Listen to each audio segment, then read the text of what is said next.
welcome again to Not Fake News. Don't forget to share, subscribe, smash that like button. Only extremely careless, yeah! That's James Comey behind her, yes. Or is that maybe it's Bill, because that nose and eyes, they look familiar. And also the hair, yeah, it's Bill. Okay, and he's just happy as can be. We have a few breaking stories for you right now, so let's do this. First, shocking, everyone cheered when they saw who Trump brought on stage during speech today. But it's actually June 16th.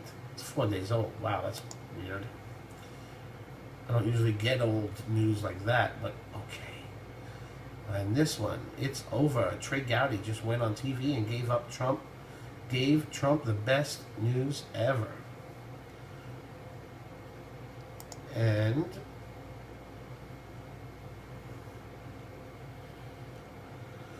Tim Cook and Jeff Bezos shocked America with what they just revealed to Trump. A story by Paris Wade. Yeah. What are you guys revealing? Alrighty. Let's get into it. First, everyone cheered when they saw who Trump brought up on stage. During President Trump's big speech on U.S. policy in Cuba, he said many incredible things and moved many hearts in hope to help liberate Cuba from the horrors it continues to endure.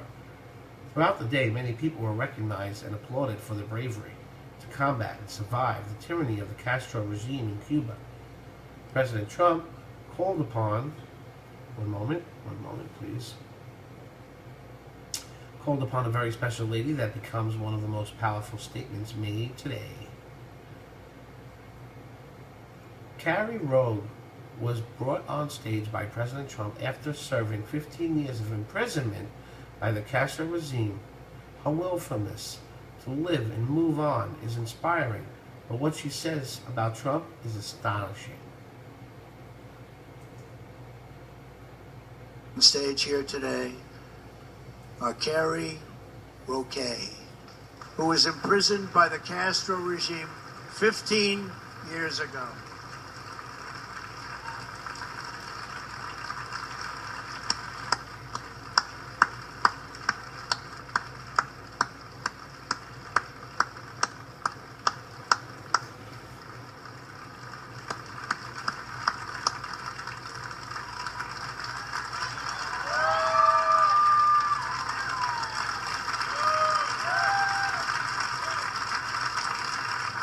What a horrible man, huh? So mean and terrible. She looks awfully good. Thank you, Mr. President. Thank you, Mr. Vice President. Thank you, Marco Rubio, Mario Diaz-Balart. Thank you to all the men and the Cubans who fight, no matter what the times can be, for the Cuban liberty. On behalf, Mr. President, on behalf of the Cuban people, the people inside my eyes, my homeland, thank you. Thank you, and we appreciate your love.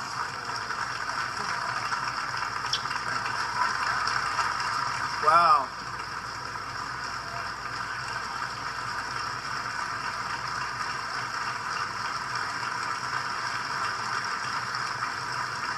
That's pretty good. She didn't know she was going to do that either, I will tell you. Thank you very much. Wow, she didn't know she was going to speak, and she spoke well. Antunes, imprisoned for 17 years. Where is he?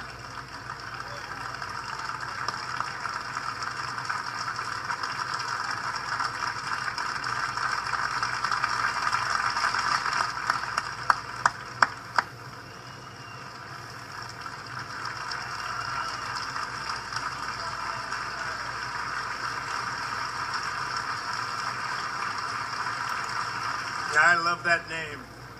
Antunes, I love that name. And Angel Tifana. Okay. On behalf of the Cuban people, the people inside my homeland, thank you, and we appreciate your love. Marcus states towards President Trump. Wow, is the only thing Trump can get out quickly. All right, next. It's over. Trey Gowdy just went on TV and gave Trump the best news ever. Story by Paris Wade. Trey Gowdy's not holding back anymore. He doesn't get why the media keeps on attacking Trump for the Russian thing. Hold up, hold up. Trey Gowdy just said it out loud and proud. You can watch the clip below. Damn skippy we are.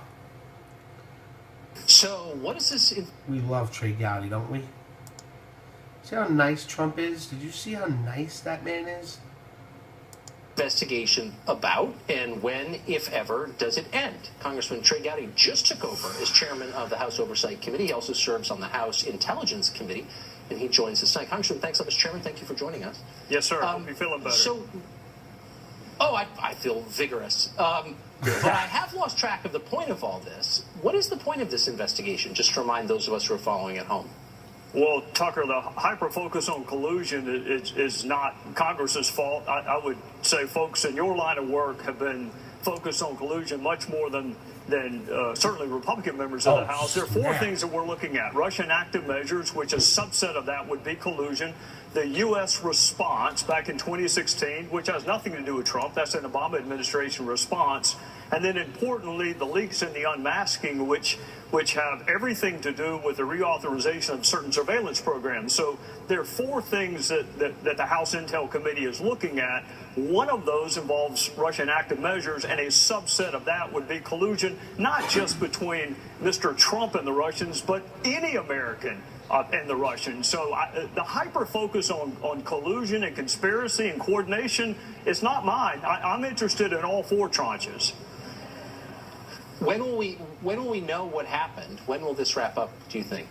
When the last witness is interviewed, and that is a legitimate criticism. I was ready months ago. There are only 6 members of the House Intel Committee that are conducting the witness interviews. Only 6, so it's not the whole committee. I was ready 2 months ago to start interviewing witnesses. We are slowly beginning to do that. We have another one tomorrow. Our goal is to have this done in a perfect world before Labor Day. We've interviewed everyone, because keep in mind, if we don't interview every witness, then some skeptics are going to say the one witness you did not interview is the one that has all the knowledge. So you have to interview everyone, and then at the end you can discuss what evidence exists or does not exist.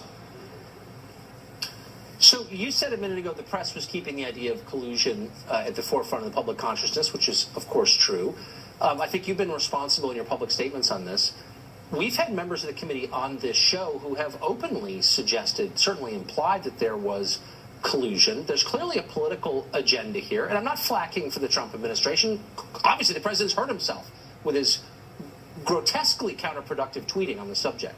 But as a factual matter, there is a political agenda here, an axe being ground by Democrats, and doesn't that kind of color the whole investigation and make it maybe less useful from the public's perspective? Well, it certainly may. The congressional part, I think Robert Mueller has a long, distinguished career that is essentially apolitical. And I think that people are going to be able to have confidence in the outcome of that investigation. With respect to Congress, we have a tendency to politicize almost everything, Tucker, and you're exactly right. There are members of both the House and the Senate who talk about, here's my favorite, I've seen evidence that's more than circumstantial but not direct, which, by the way, is tautological. There's no way it can be more than circumstantial but not direct. And then one of the members of the committee said this week that he has seen evidence. He can't tell us what it is. It's not beyond a reasonable doubt. There's no way to defend yourself against those kind of baseless, reckless accusations. So I think ultimately the public will have confidence in Robert Mueller's investigation. Whether or not they have confidence in Congress's investigation depends on how responsible we are and how we frame the issues. So you've just taken over the chairmanship from Jason Chaffetz. How will the committee be different under your leadership? Well, there are two components to our committee, Tucker. There's oversight and then there's government reform. Oversight is always in fashion. It's always in style because of branch equity and branch equilibrium issues. This is a once-in-a-generation opportunity to do the government reform that lots and lots of folks have been talking about for decades. So that's going to be my focus. It's going to be serious, reform-minded ideas that save money. That, you know, what frustrates people is when we have hearings on waste, fraud, and abuse, and then we do nothing about it. So I look for fewer hearings on waste, fraud, and abuse, and more work on it. I got to say, I love the hearings, but I'd also like to see some action. I'm sure lots of our viewers agree. Mr. Chairman, thank you for coming on tonight. Yes, sir. Thank you, Tucker. Awesome. Awesome sauce. Okay. Next, Tim Cook and Jeff Bezos shock America with what they just revealed about Trump, or to Trump, sorry, by Paris Wade. Tim Cook, Eric Schmidt, Jeff Bezos shocked America with what they just declared about Trump. About Trump. Okay, see? That's weird. I didn't even read this, and I just said the mistake before it happened, or whatever. It's either to Trump or about Trump. We'll see now, won't we? Some of the top technology companies in America met with Trump at the White House. They praised him afterwards. Now, you won't see this on the mainstream media. You won't see anything worth on the mainstream media. Here are Trump's inspiring remarks at the beginning of the conference. But I want to thank you all for being here, special people. I'm really thrilled to welcome many of you for the first time, and certainly the first time meeting as the American Technology Council. We're joined by an incredible group of leaders on the absolute cutting edge of innovation, including many CEOs from the world's most successful businesses. We have approximately $3.5 trillion of market value in this room, but that's almost the exact number that we've created since my election. In fact, I think we have you beat by a little bit. Nice. Which is a pretty good number, but I congratulate you all. Done an amazing job. Thank you for lending your time and your talent to the American people. A lot of ideas have come out of the room today, and a lot of ideas will over the next short period of time. I also want to welcome Secretary Mnuchin, Secretary Kelly, Administrator Verma, and my Budget Director, Mick Mulvaney. Thank you all. Doing a great job. I want to thank Jared and Chris Liddell, for assembling such a spectacular group of people. They're working very, very hard. I want to thank Ivanka for working so hard on it. It's a real passion. Oh, our goal is to lead a sweeping transformation of the federal government's technology that will deliver dramatically better services for citizens, stronger protection from cyber attacks, which we were just discussing in the Oval Office with a little bit smaller group.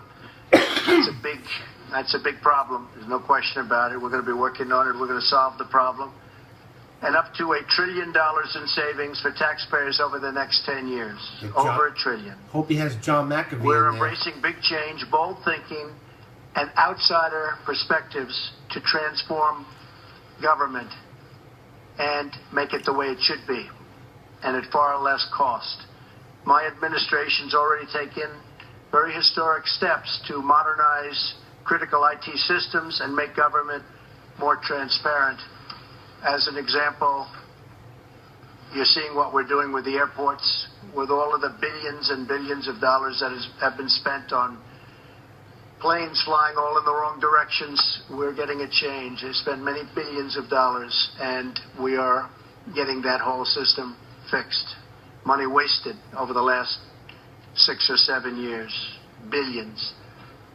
VA Secretary Shulkin recently announced that we're upgrading technology to allow the seamless transfer of veterans' medical records from the Defense Department, which has been a huge problem for decades and decades for our great veterans. We'll have it fixed very soon, but it's been a problem for many, many decades. Across government, we're fixing problems in months that others have not fixed in many, many years. And we're just getting started. 50 years ago, our government drove the innovation that inspired the world and put Americans on the moon. Today, many of our agencies rely on painfully outdated technology. And yet we have the greatest people in technology that the world has ever seen right here with us in this room. And most of them are just nodding as I say that. They're actually agreeing with me, which that's interesting, Eric, right? Government needs to catch up with the technology revolution. We're going to change that with the help of great American businesses like the people assembled. The businesses represented here today employ hundreds of thousands of American workers. Your innovation has shaped the modern world and created millions of jobs. America should be the global leader in government technology just as we are in every other aspect, and we are going to start our big edge again in technology, such an important industry. I view it from the standpoint of jobs and other things. You view it somewhat differently, but we're all in the same ballpark. It's so important, so important. My administration is embracing a new spirit of innovation that will make life better for all Americans. And when it comes to what we're here for today, American technology, we're working very diligently with everybody, including Congress, on immigration so that you can get the people you want in your companies. And it's been a tremendous problem that you've had over the past long period of time. So we're working very hard on that, and we'll be able to solve that problem. I want to thank everyone in the room for lending your time again. I must say, he's looking better and better every day, which is the opposite of what usually happens to bad presidents. Bad presidents age really quickly, don't they? A lot of stress on their head for being so bad and all. President Trump's looking better and better every day. Can't wait to see what he looks like after 8 years. He's going to look pretty. He's going to look 10 years younger. Suck on that, Obama. You look like you're 90 now. Eric Schmidt, CEO of Google, I'm absolutely convinced that during your administration there is going to be a huge explosion of new opportunities because of the platforms that are getting built in our industry, Schmidt said to Trump after the meeting, as over a dozen CEOs went around the table to make comments after the meeting. Let's hear more comments. More comments. Here's what Tim Cook said. Tim Cook, CEO of Apple. The U.S. should have the most modern government in the world, and today it doesn't, he said. Yeah. Now that's great, Cooks then said.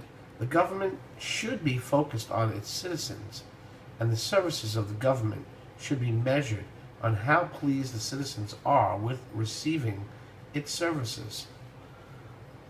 Yeah. Jeff Bezos, CEO of Amazon, says, I think it would be possible to overstate this. I think it would be possible to overstate this. Is that the United States needs to, in every way, at every level, be working on a machine learning and artificial intelligence, he said, that can be used in every part of government to improve the services that government provides to citizens. Guess what I say? That sounds terrible, Jeff. That really does. You suck. Oh, did I go too far? I'm sorry. You suck. Jeff Bezos, come on, man. Didn't you see the freaking movie, The Terminator? God. Damn. We do not need artificial intelligence taking over our government. Are you kidding? In every part of it. You know what? I would like to know who these people hung with, were hanging out with a few days ago, who told them to say this when they showed up. This sounds like Hillary said, when you go there, say you think that there should be artificial intelligence in every part of the government. And, right? Damn. What a bad idea, my friend. What a bad idea. You see that? Anyway, I'm going to go on as if it was a good thing, right? Trump has tech giants helping him out. They have been fighting for him from day one. Now he has them praising his moves. The media, the only praising person was that first guy. He was a real deal, right there. And he took a picture. He's like, yeah, I like Trump. Hello. And I think Trump's going to rock and things are going to get really great. Aren't you happy? That's what he looks like. He's saying, these guys just double talk, crazy double political talk here, right? Jeff Bezos, I think we need the Terminator movie happening in real life. Yeah. The media won't show you this one bit. That is why we need to get it out there. But don't worry, we will. Comment, we love Trump, and share this if you're proud of President Trump. And don't think he's fooled by any of them. He's not. Not one bit. See that face? Total control. Total control. Total control. Total. And look at Jared. Always up 2 feet higher than everyone else with his tall torso. All right. Where are we? We did that. We did that. We did that. Let me just take a peek. What's that? Ooh. Want this? Let's do it. Bonus. Oh, seconds ago, Mike Pence, and it's not second, it's, day ago. Mike Pence made a bloody miracle happen. The media won't even show it. And it's been a day and a half. Have you seen it on the media? Oh, come on. That's silly. Vice President Pence donated blood to support the victims of the Republican shooting last week. I'm not saying what he did was silly, but like making a story out of it and saying it's bloody miracle, right? Paris Swade, you exaggerator. Vice President donated blood to support the victims of the Republican shooting last week. Very nice. What a patriot, right? Yep. He did so to support the Republican senators. Yeah, we get it. We get that. Pence donated blood and getting an update on Steve Scalisi's during the Capitol Hill blood drive to support those wounded last week. It's no surprise that Pence did this. No, it's not. He's a very faithful guy, a lot of strong faith. Mike is a patriot. He was on Capitol Hill on Tuesday to participate in the Senate Republican policy lunch. Here's what Pence said about Scalisi when the said event just happened. Professional baseball team, injuring 5 people as they practice for tonight's annual charity baseball game. I served with many of these congressmen. They're my friends, including Representative Steve Scalise, who was seriously wounded. But I can say with confidence that he continues to receive the best possible medical care at MedStar Hospital in Washington, D.C. Congressman Scalise is a good man. He's a principled leader and a patriot. And like all those who come to serve in our nation's capital, Steve loves this country. And his service does credit to the people of his state and the people of this nation. Karen and I join millions across America in praying for Steve, for all the injured and their families in this difficult time. But we're especially grateful to the brave police officers who ran into danger without regard to their personal safety. As I told her and her family this morning at the hospital, the courageous actions of Officer Crystal Griner and that of Officer David Bailey saved lives and prevented an even greater tragedy. And the American people are grateful for these courageous police officers.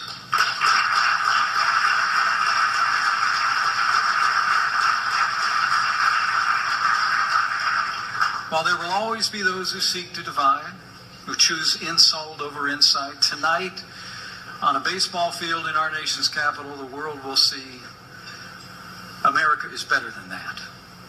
As President Trump said yesterday, we are strongest when we are unified, when we work together for the common good. And when a neighbor is hurting or under attack, the American people always come together with generosity, compassion, and prayer, and we always will. It's in that spirit that I'm honored to stand here with all of you today, our neighbors as well, from across South America, Central America, and North America at this historic gathering. So to President Hernandez. All right, so those strong, very powerful words from the Vice President of the United States, Mike Pence, speaking about Congressman Steve Scalise, the Majority Whip, who's now undergoing his third surgical... Don't even say his name, you piece of dirt. You don't get to speak. But I will say something. Mike Pence won't say it about the killer. I take solace in knowing that he's burning in hell right now. Other lawmakers showed up with Pence to participate in the blood drive. Representative Darrell Issa, representative of California, said that donating blood today at the drive in Capitol Hill. Darrell Issa said that donating blood today at the blood drive in Capitol Hill, what? See how that's not really, it's a half a sentence. Nice to see you at Vice President. Stopped by Capitol Hill blood drive today while donating blood in honor of Scalise and others wounded last week. The media isn't showing this whatsoever. Seriously, they aren't showing this at all. It's disgusting. Share this with every single Trump supporter you know and let the world know how amazing Mike Pence is. Look where he is. Look what there is on Google when you search this. Oh, what's that? When you search Mike Pence gives blood, what comes up here? What is that? Mike Pence lawmakers donate blood to show support for shooting victims. Mike Pence lawmakers donate blood. Watch Vice President Mike Pence give keynote address at 2017. Wow. Who is that? Washington Examiner. Washington Examiner. They're very good at getting up there on Google, aren't they? And what's that? Can you read that? TimesOfIsrael.com? Is that what it says? Gosh. It does say that. I can't see. So yeah, wow. Get this out there and help show America how great Trump admin really is. Thanks for reading, everybody. Examiner. Washington.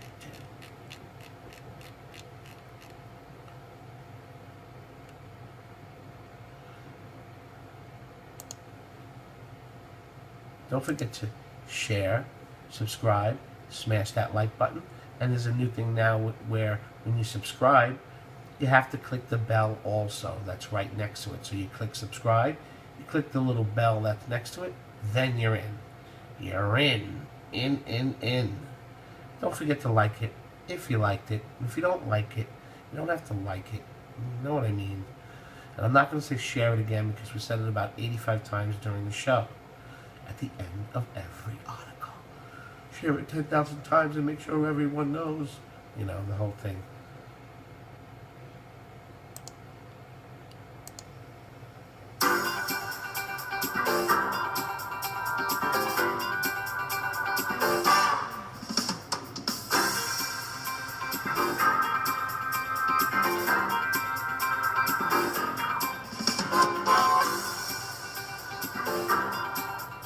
That's right. And if you like that video, you will love the video that we picked out for you right where those arrows are pointing.